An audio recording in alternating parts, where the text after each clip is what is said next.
Greetings, warmest greetings. And inside the house, we have a great man, Brother Sean inside the house. And again, you know how we do it. This is Tony Barbershop, the most conscious shop in London, right? This is where you get your education. Also, if you want to get your cut, trim, you know, the heart of Tottenham, Seven Sisters market here. So, we're talking about conscious Tony. So again, Brother Sean, how you keeping? Good to see you, Brother Dougie. Yes, I'm good. How are you? Respect. Thank you. Well, Sean, you know, we want everybody to know about you because I know you've been working tirelessly. You know, you're like the Terminator. You don't know when to stop. You know what I mean? When you watch for the Terminator, that's why when you try to shoot him, people throw bombs at him, you see him going and going and going. And that's how I see you, the Terminator. You know what I mean? That's what we're call Sean the Terminator. But Sean, I know you never just pop up like this because I know your areas of pension, trust, wills, and get people to see the value of setting up pension and trust.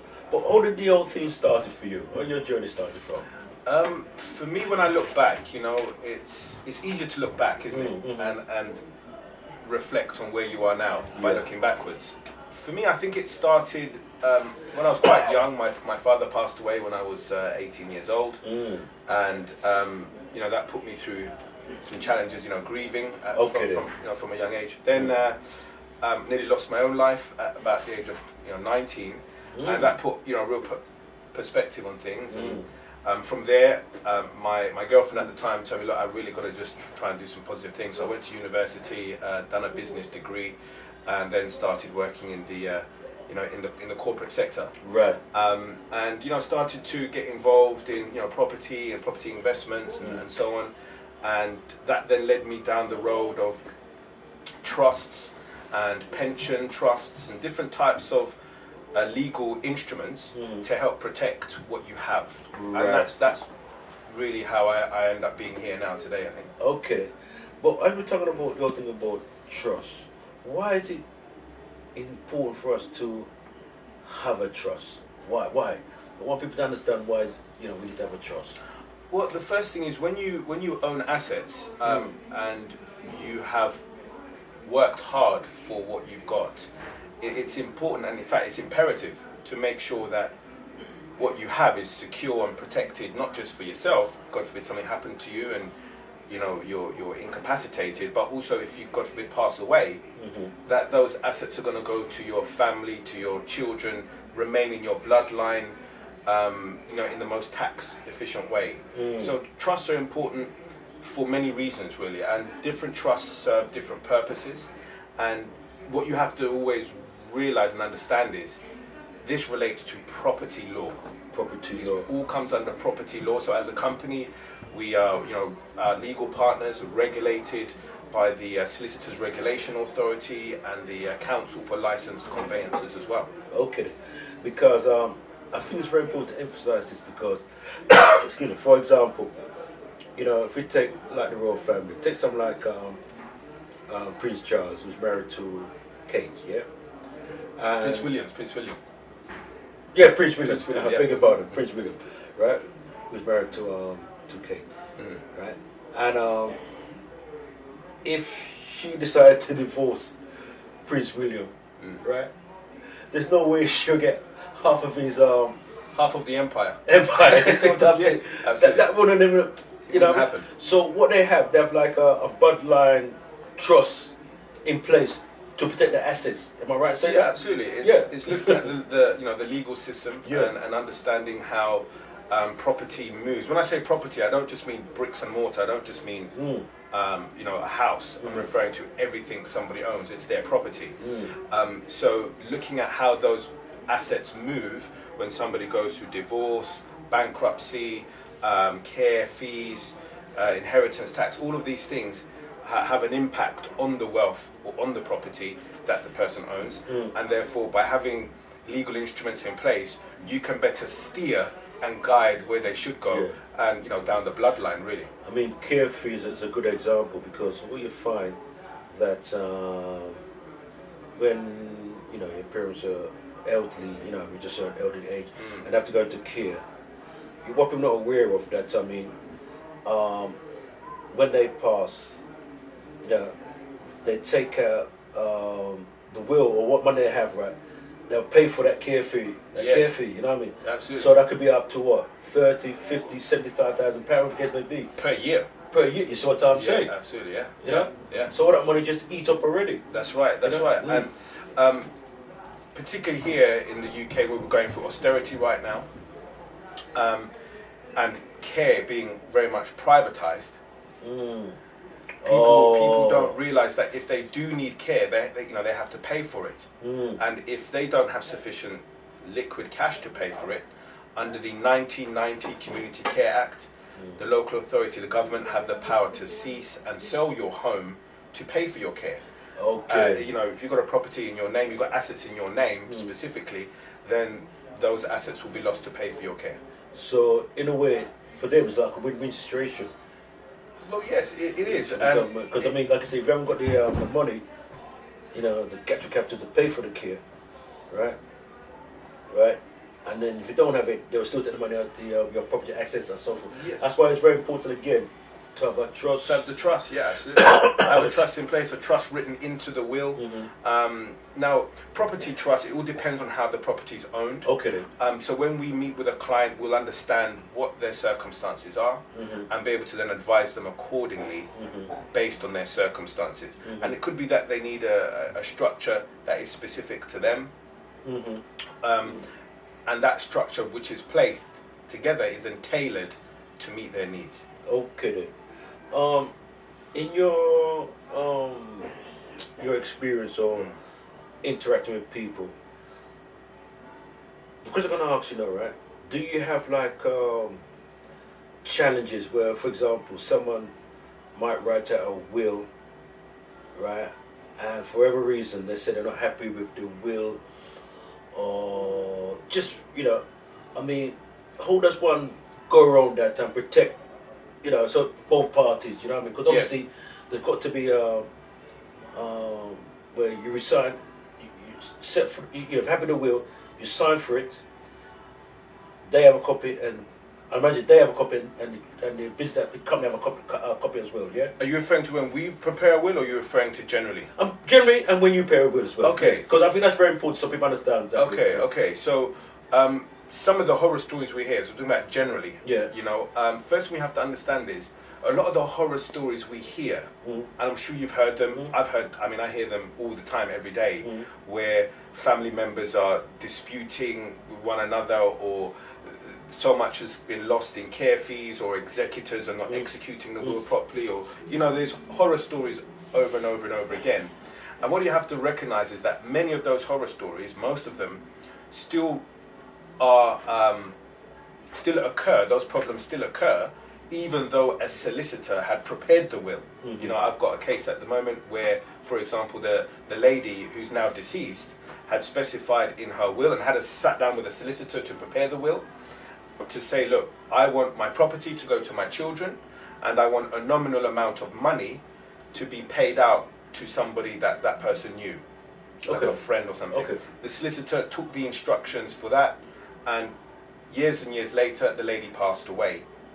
What then happened is, because the lady had specified that an individual should receive a lump sum of money, that had to be paid first as it's called a legacy. Okay. And so the children had to, in fact, sell the house to pay that person. You understand? Which wasn't the lady's wishes, but nevertheless, the person who prepared the will, which was a qualified solicitor, didn't understand the full implications of property law and all of these things that we really understand and specialize. So when we meet with a client and they give us their instructions, we advise them and say, okay, look, if that's what you want to do, then you have to understand what's going to happen at the time, you know, to make sure that when they do execute on the will, things are carried out in line with the person's wishes, as opposed to the law making things go differently. So what happens then? Is there a signature?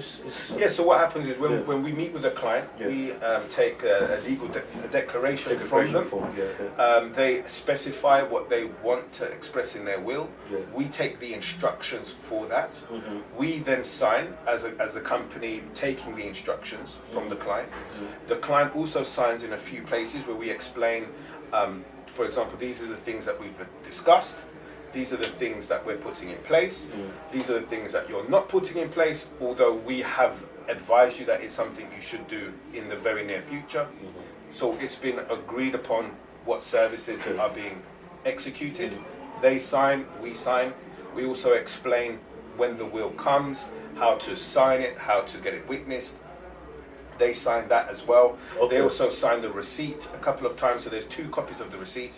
One receipt is for the client and one receipt is for us. Now that receipt is also an agreement that specifies, should God forbid anything happen to the client before they receive the well presented, fully typed up will, then we as a company and our legal team will utilize the instructions that we've taken as the client's last will and testament. Yes, so we would have to stand up in court and say this was taken from the client who passed away, within this period, and therefore this is what they would have wanted. All right, let me just see if I can get this straight then. So, for example, you have a client, right, Mr. Yeah. Smith, right, Mm-hmm. and you and Mr. Smith discussed about the will and etc. etc. etc. Yeah, Yes. right.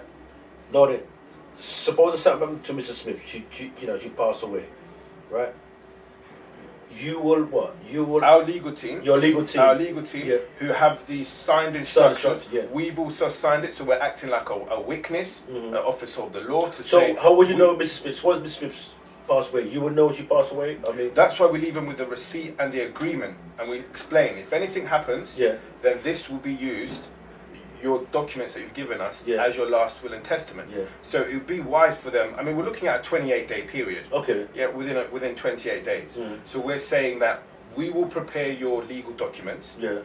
We have to wait, of course, the 14 days cooling off period, which we have to provide by law, and then our legal team will then prepare the documents. But how would you know if Mr. Smith passed away? That'll be for the family to make That's us what aware. that's what we Yes, it'll be for the family to make us you aware. Yeah, I Yes, understand. Yeah. yes, that's why the receipt and the agreement Yeah. will tell them, hold on to that important document until the documents So the arrive. family has to make you aware what's Yeah, I and it's understand. very clear, and it Yeah. says, last will, whatever they've agreed upon, a will, a child's trust, a property trust, or whatever they've requested, it's on the will. Yes, and then they simply, contact us and say, hey, we understand you met with my mother, a couple of weeks ago. Right. Yeah. In relation to preparing a will. Yeah. Can you help? What's the status? Okay then. I'm gonna jump here.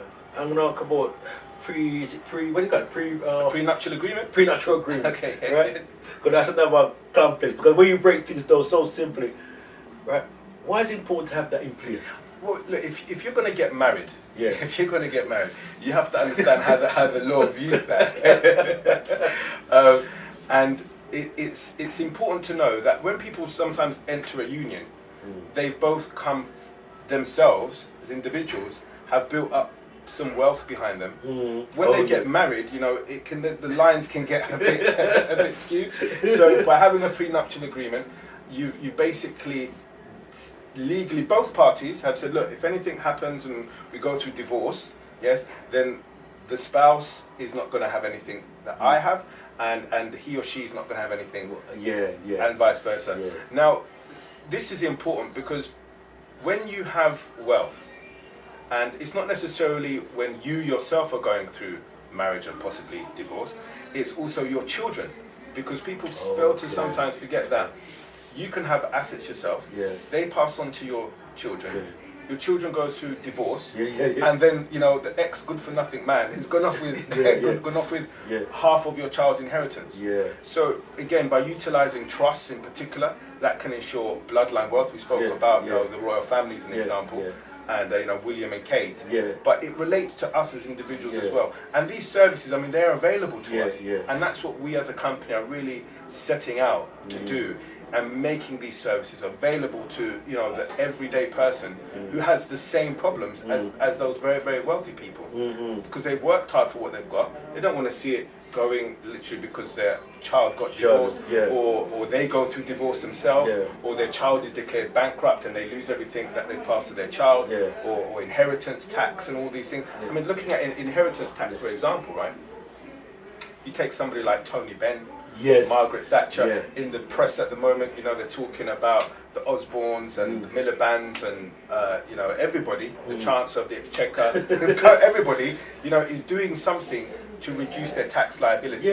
And inheritance tax is the oldest form of tax. But there are ways to mitigate inheritance tax and work well within the law, as they do. But it's about engaging in the right services with the right company that specialise in this particular area. Because when it comes down to, my brother, if you don't know, you just don't know. That's right. You know, and these people, they know, and that's why they can protect their inheritance and their wealth, etc. And because they know. That's you right. See, and it's a saying you gave one time. Something about if you own nothing. Yes. Yeah. What's that saying then? That saying is the secret to success.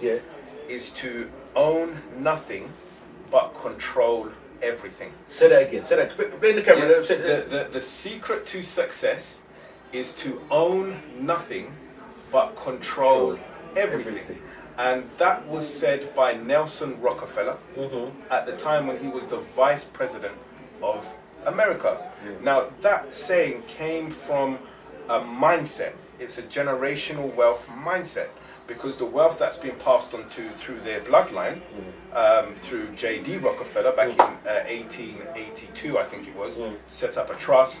That wealth has passed down the bloodline. Right. They control the wealth, but they don't themselves. He set the trust. The same. His grandfather did. J.D. Rockefeller, who was a very, very wealthy people know oil tycoon. Say that again. John D. Rockefeller was a very wealthy oil tycoon back in his day. In the 1800s, protected his wealth in trust, and that wealth has gone on and grown, and the family are very, very wealthy, very, very powerful family as a result of that wealth being secured and maintained and preserved in the bloodline. Okay, what I want to do now, my brethren, right? You know, if you want to give out your website, and let people know where to catch you, because this brother here, like I said, this brother know everything. He know everything. I think the first thing to know is that it's not just me. I mean, I'm a small cog in a very big machine. You know, so we have legal specialists, property law specialists, financial advisors, mortgage brokers, conveyancers, tax advisors, accountants. All of this is a package of services that make trust work. It's not just a case of putting things in a legal document. It's how does it all work, and you need professionals around you, and that's what we have as a company. So get in touch with us if you need any of those types of advice or systems. So our phone number to the office is 0208 226 2120. Say it again. 0208 226 2120. And then our website is www.affinity, which I'll spell out. A for Alpha, F for Freddy, F for Freddy, I for India, N for November, I for India, T for Tango, Y for Yankee. Affinity, Legacy, which is L for Lima, E for Echo, G for Golf, A for Alpha, C for Charlie, Y for Yankee. AffinityLegacy.com. Yeah. Okay. Give thanks. Yeah. Thank you. Nice one. Peace. Thank you.